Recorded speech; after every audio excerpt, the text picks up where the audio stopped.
His Holiness the Dalai Lama has said that real compassion comes from seeing the suffering of others, and you feel a sense of responsibility. You want to do something for them.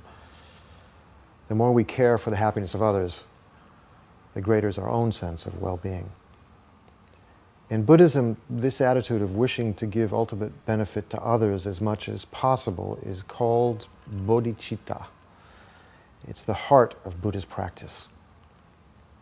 Now, we all know an eye for an eye only makes the world blind.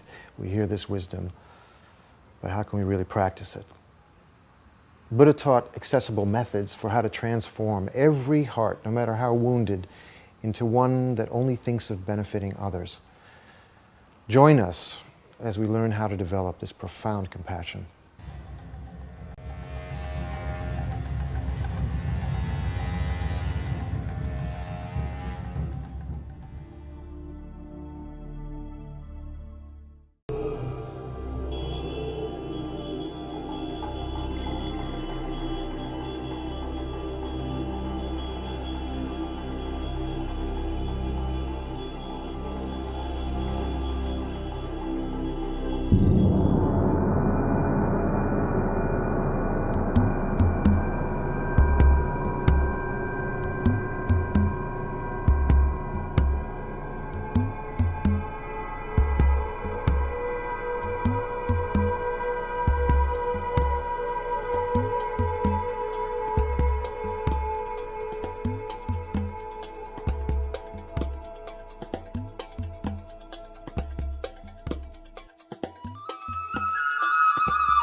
So once you have that kind of true understanding of the nature of suffering with relation to one's own existence, then you extend that understanding, that recognition towards all other sentient beings and reflect upon their status as suffering beings, and then cultivate the wish that just as you yourself wish to attain freedom from the suffering, so too all of these sentient beings wish to be free from suffering.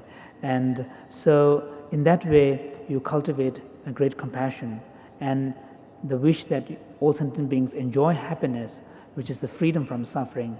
That is the loving kindness. So on the basis of compassion that wishes others to be free of suffering, and loving kindness that wishes others to enjoy happiness, then you cultivate a sense of a special responsibility. Therefore, your compassion does not remain simply at the level of wish or aspiration, but rather it generates a sense of commitment and responsibility that I shall liberate all beings from suffering. And this kind of extraordinary sense of responsibility will lead to the eventual realization of Bodichita, which is the altruistic intention, aspiring to attain Buddhahood for the benefit of all beings. The Bodichita is like the central axle of the Mahayana path. So therefore, it is this factor of Bodichita which determines whether or not you are within the fold or outside the fold of the Bodhisattva practitioners. So if you lack the Bodichita, this altruistic intention, no matter how other powerful practices that you may have, such as the realization of emptiness, even direct realization of emptiness, or even nirvana that you may have attained, none of these practices become the conduct of a bodhisattva.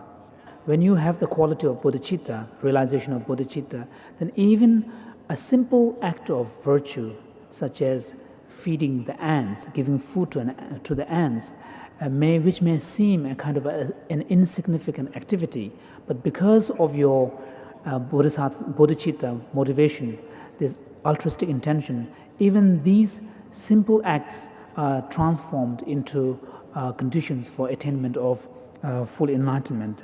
And so in a way it is like an elixir that transforms base metals into gold.